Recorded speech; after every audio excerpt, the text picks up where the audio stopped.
les dispositions du code de la presse et puis ñu rappeler leen boo ñëwee sax ci secteur nga ñëw fekk secteur bi am problème nga ñëw fekk secteur bi bari jafe-jafe boo nekkee un visionnaire non seulement tu vas te battre pour préserver les emplois pour renforcer et requinquer ñi nga xam ne ñoom ñooy les entreprises waaye di nga indi confiance boo xam ne dina dox sa diggante ak waa secteur parce que aujourd'hui la confiance n'est pas au rendez-vous ministère lu mu yëkkati rek nous on doute et peut-être parfois à tort parce que y a pas le lien de confiance entre ñun ak moom man tous les actes du ministère et bari naa ci morom toujours dañuy foog ne c'est une façon de domestiquer la presse donc confiance amul moom kilifa la suñu borom moo ko teg fi mu nekk kenn rëñeewul nu mu tudd son autorité mais dañu koy inviter à se concerter surtout que nag dafa hérité d'un département boo xam ne bu ñuy wax démocratie foofu la ëppee ñun nous sommes des pionniers de la démocratie de la liberté de parole de la liberté d'expression kenn mënul ñëw noppiloo ñu mbaa nga noot ñu mbaa nga mel ni gendarme di ñu doxloo ci sa symphonie mënta nekk secteur bi tension rek lay am et j'estime que le ministre de la communication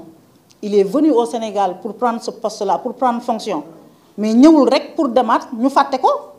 j'espère que lui il a envie de marquer la mémoire collective des acteurs des médias parce que li mu yëkkati nii am na ci lu ci bari lu baax bu fekkoon ne moom daf ci ànd ak concertation ak ouverture ak yaatuwaay mu yëkkati les réformes ànd seeg acteurs yi mais dinañu toog ne Aliou Sall de ba mu ñëwee ci département bi vraiment def na jéego yi ni ñu mënul a fàttee le passage de Babacar Touré mënuñu ko tolloo léegi Babacar Touré nag dimension yi sax du benn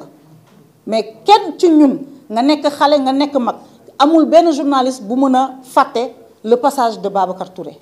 parce que c'est un homme qui a su prendre ses responsabilités qui a marqué le Sénégal en tant que journaliste en tant que patron de médias en tant qu'acteur de la presse mais qui nous a marqué aussi en tant que président du CNRA Babacar Touré daf lay woo remettre la à l'ordre daf la un rappel à l'ordre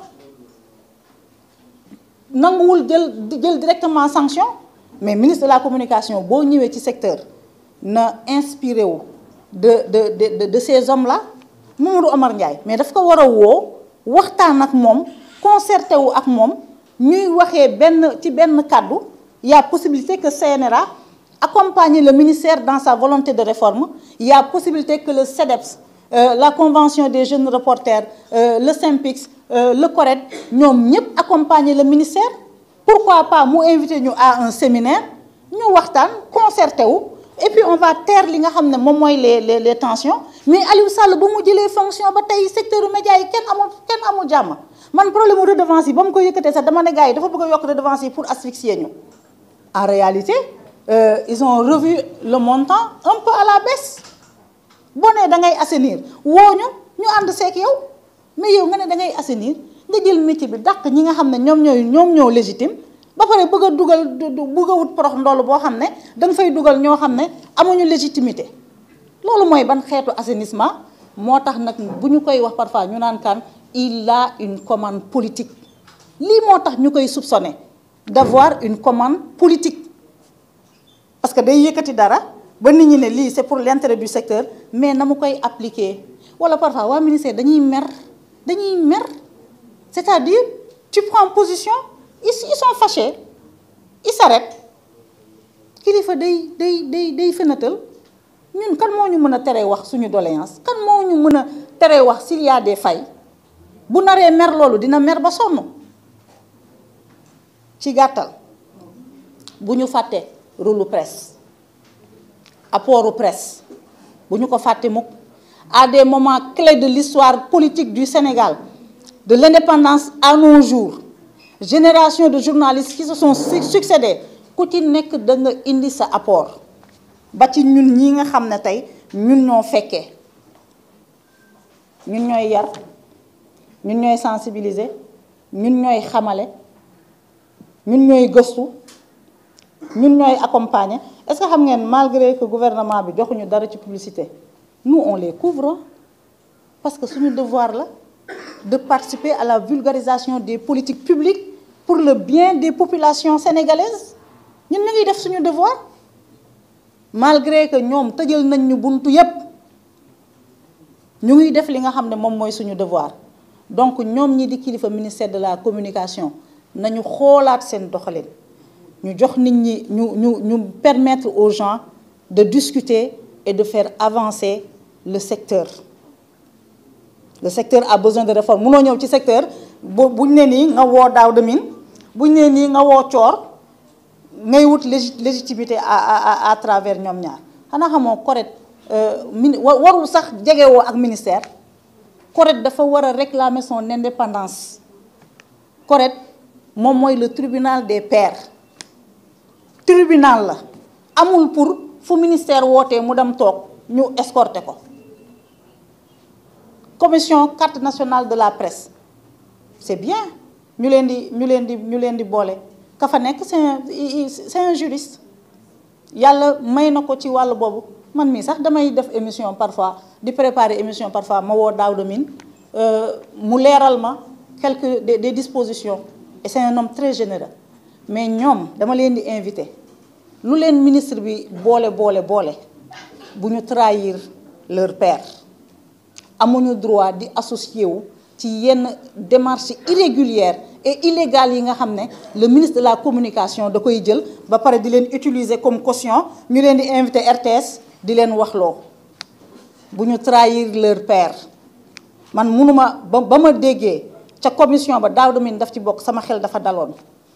mais je me rends compte que Daouda Mine est sorti pour légitimer les décisions du ministre de la communication du cëram ñoom ce ne sont pas les communicants du ministère nañ ci génn te ku nekk na nga dem téye li nga xam ne moom nga yor je n'ai rien contre eux ce sont des confrères que je respecte c'est des grands frères yoo xam ne aw ma dara lu ma leen di wax mais dama leen di rappeler à l'ordre nañu bañ a légitimer les coups fourrés du ministère président de la république nag moom mii kilifaam lii la ñu jotee ak ministre de la communication bu ñu woowee concertation suba ñu dem wuyu ko dans le respect de son rang et des lois et des règlements établis te mu bàyyi di mer bu ma defee sorti mënuloo gaañ nit ñi nga ne nit ñi du ñu yuuxu tu trouves les gens dans leur métier tu les blesses dans leur dignité professionnelle après tu veux que ces gens-là continuent à te sourire c'est pas possible au moins à défaut de pouvoir l'enlever de là où il est mais on va parler ñun wax la ñu am lan lañ mën ci moom wax dénoncer informer ñi ñu war a informer ñu xam ne le ministre de la communication yoon bu mu jël baaxul te Aliou Sall nag wallaay bu subaa lay comprendre on lui a fait faire beaucoup d'erreurs je le lui dis on lui a fait faire beaucoup d'erreurs xamul le secteur des médias mu ñëw ñu encadrer ko def dugal ko ci ay guute yu baree bari te bu subaa lay comprendre moi personnellement je n'ai rien contre lui tout le monde me dit que c'est un homme bien li ñëpp wax mooy dëgg donc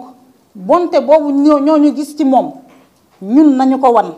ne c'est un homme bien moi je veux bien croire les gens qui disent que c'est un homme bien nañu wan bonte boobu te mu bañ a bàyyi rek ay faucons entouré ko di ko def loolu ne c'est son passage au ministère qui va être compromis parce que nous sommes les témoins du présent. Moi, j'aurais bien aimé pouvoir dire que, écoutez, sous le magistère de Aliou Sall, premier gouvernement du président de la République, Bassirou Diomaye Faye, on a connu les plus grandes avancées dans le secteur des médias. Moi, j'aimerais bien dire ça. Et je ne désespère pas de pouvoir le dire un jour. Parce que moi je suis honnête et transparente dans ce que je dis. su ma jàppoon ne tey waa CDEPS bu ñu nekkoon ci lu leen neex ma jàpp ne le ministre il est dans son rôle il est dans son bon droit xëy na ñun dafa am ñu bëgg a jouer moi je me démarque damay démarqué wu dem vers moom mais pour le moment moi je ne me démarque pas je suis solidaire des actes posés par le CDEPS et je rassure les journalistes situation médias yi dafa tëddee noo xam ne ku ci nekk parfois da ngay am agenda bu serré ñenn ñi dañuy tëdd suba fanaan suba teel la ñuy fanaan la ñuy tëdd ku mel ni Birane Ndour il s'est fait remplacer il s'est fait représenter par monsieur Wane le manager général de TFM Nafi du groupe Leral mon ami Pedre Ndiaye point actu alors Sidibé de la presse Soumaré pardon de la presse étrangère Pauline Thiam des médias loolu moo tax parfois ñenn ñi duñu mën a ñëw on comprend les agendas ñi nga xam ne ñoom ñoo disponible dañuy ñëw mais tout le monde est solidaire des actes légaux posés par le CDEPS arrêté ba la ñuy yóbbu fële nous sommes tous solidaires ñun ñëpp ñoo décidé ne dañuy songu arrêté bi parce que l'arrêté est illégal c'est important de le dire au lieu nag que ministère bi ñuy jéem a wut les voies et moyens de diviser la corporation Aliou Sall ci mbaax bi ko ñëpp di waxal na boole corporation bi personne ne peut créer ici un patronat plus légitime que le CDEPS CDEPS c'est le seul patronat légitime à ce jour kenn mënul contourner CDEPS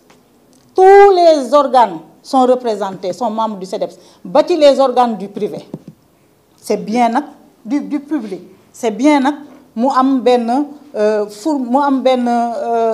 nu mu tudd benn effervescence ci secteur des médias gars yi constitué wu en association mais ñi constitué wu en association yëpp ils sont membres du CDEPS c'est ce que je pense que j'ai fait le tour. Tu as trop bien fait le tour. Voilà. Merci. ñu leen di jaajëfal. S'il vous plaît, vous avez des questions? Ah? Il n'y a pas de questions. Ok. Attends, parle.